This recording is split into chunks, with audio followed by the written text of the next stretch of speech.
Vamos voltar a falar da morte do presidente da Venezuela, Hugo Chávez. A correspondente Heloísa Vilela está em Nova York. E a gente volta a conversar com ela agora, Celso. Heloísa, Chávez foi presidente da Venezuela há 14 anos. Provavelmente o país entra em crise. Agora, uma crise maior ainda do que já vive, né?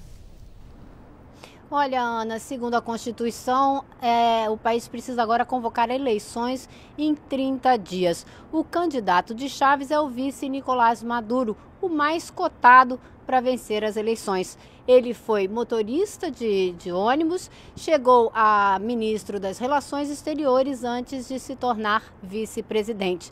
A oposição se reuniu em torno de um candidato único, Henrique Capriles, que nas eleições em outubro passado chegou a ter mais de 40% dos votos. Hoje, Capriles ofereceu condolências à família de Chávez e pediu a união entre os venezuelanos.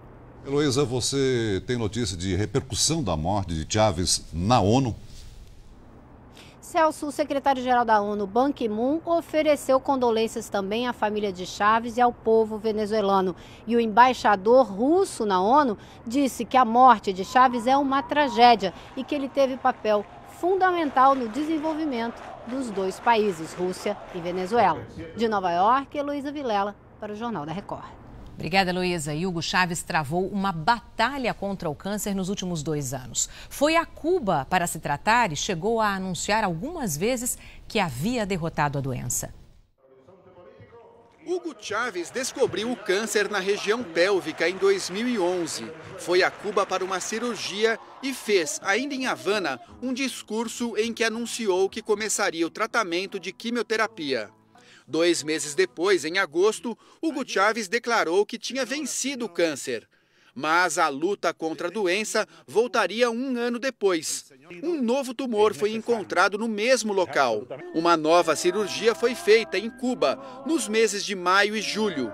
Ele reafirmou que havia derrotado o câncer e que a doença não atrapalharia o cumprimento do mandato. Mas no final de 2012, Chávez voltou a Cuba para outra cirurgia e foi recebido pelo líder cubano Raul Castro. O presidente venezuelano recebeu visitas de diversos chefes de Estado, entre eles a presidente Dilma Rousseff e o ex-presidente Lula. A piora no quadro de saúde fez com que Chávez permanecesse 2 meses em Cuba, até que no início do mês passado ele retornou à Venezuela, onde passou os últimos dias.